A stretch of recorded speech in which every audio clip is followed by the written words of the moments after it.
La question qui a été posée par le frère est: quelle est la définition essentielle de l'islam? Alors, la réponse à cette question ne sera pas une simplification simpliste, mais un raisonnement basé sur les deux sources authentiques de l'islam, à savoir le Coran et les hadiths authentiques du prophète sallallahu alayhi wa sallam. Donc, en se basant sur ces deux sources, l'islam, dans son essence, se définit par la soumission volontaire et totale à Allah subhanahu wa ta'ala, le créateur et le pourvoyeur de l'univers. Frères en islam, cette soumission est un choix conscient et réfléchi d'adopter la volonté divine comme guide suprême de la vie.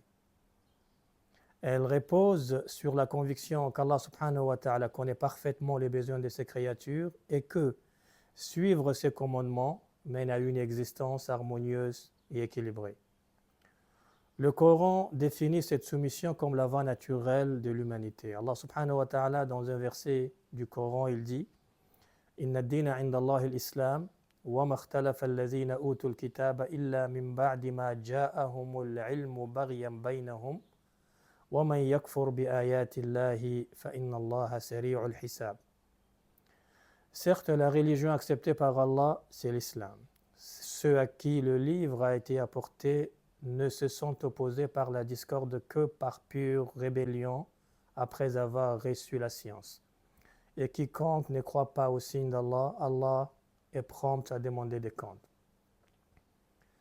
Frères en islam, ce verset est un éclair divin qui déchire les ténèbres de l'ambiguïté et fixe la vérité dans une formulation limpide et définitive.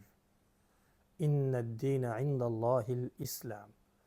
Certes, la religion acceptée par Allah, c'est l'islam. Frères en islam, ces mots ne sont pas une simple affirmation, mais une proclamation universelle qui scelle l'unicité de la voie divine. Allah subhanahu wa ta'ala, dans sa sagesse infinie, établit que l'islam, qui est la soumission totale à sa volonté, est la seule religion agréée.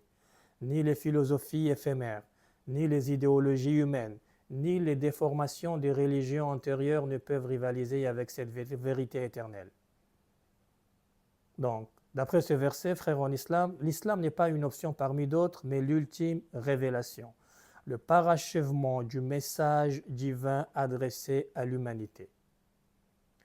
Le verset poursuit en dévoilant une réalité historique et spirituelle accablante. وَمَا اخْتَلَفَ الَّذِينَ أُوتُوا الْكِتَابَ إِلَّا مِنْ بَعْدِ مَا جَاءَهُمُ الْعِلْمُ بَغْيًا بَيْنَهُمْ. Ceux à qui le livre a été apporté ne se sont opposés par la discorde que par pure rébellion après avoir reçu la science. Allah subhanahu wa ta'ala pointe ici du doigt les gens du livre, à savoir les juifs et les chrétiens, qui malgré la connaissance divine transmise par leurs prophètes, ont choisi la division par orgueil, rivalité ou cupidité. Donc, leur divergence ne vient pas d'une ignorance, mais d'un baghyan, une injustice, une arrogance délibérée. Ils ont altéré le message, inventé des schismes et préféré leur passion par la parole d'Allah subhanahu wa ta'ala. Ce constat est un avertissement sévère.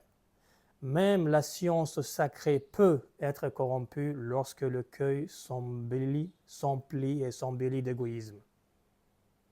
Frères en islam, la conclusion du verset est un coup d'étonneur. وَمَنْ يَكْفُرْ بِآيَاتِ اللَّهِ فَإِنَّ اللَّهَ سَرِيعُ الْحِسَابِ. Et quiconque ne croit pas au signe d'Allah, alors Allah est prompt à demander des comptes. Allah subhanahu wa ta'ala rappelle que le rejet de ces signes n'est pas un acte anodin. Le terme Sari'ul Hisab évoque une reddition des comptes à la fois imminente et implacable.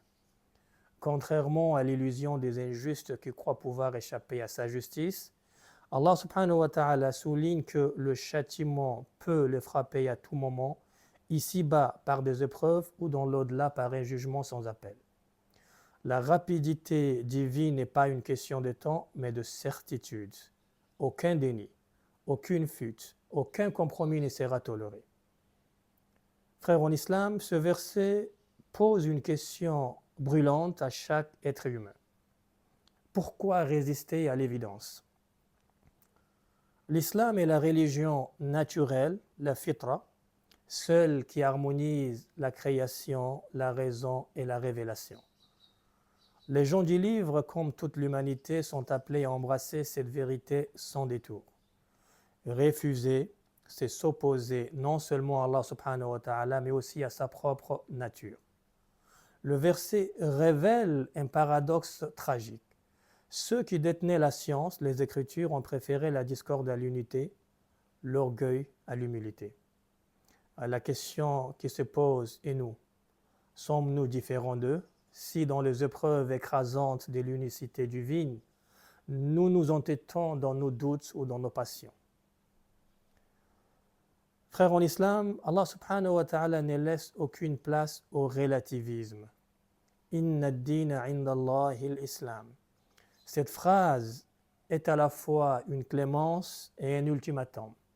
Une clémence car elle guide l'humanité vers le droit chemin, et un ultimatum car elle exige une réponse claire qui est adhérer à l'islam ou s'exposer au châtiment divin. À ceux qui rejettent les signes par suffisance, Allah subhanahu wa ta'ala rappelle qu'il n'a pas besoin de leur adoration, mais eux qui ont besoin de sa miséricorde. À ceux qui doutent, Allah subhanahu wa ta'ala ordonne de revenir aux sources pures de la révélation. À ceux qui se rebellent, il promet un compte redoutable. L'heure n'est pas aux tergiversations, soit l'homme se soumet volontairement à son Créateur, soit il sera contraint de reconnaître sa souveraineté au jour du jugement dernier. Comme le verset le rappelle, « Inna Allaha sari'ul hisab » Il règle les comptes avec une justice parfaite, sans délai. Alors à nous de choisir. Embrasser l'islam, cette religion de paix et de clarté, ou persister dans l'orgueil et subir les conséquences de notre propre aveuglement. La vérité est là, éclatante. Le reste n'est qu'illusion et éphémère.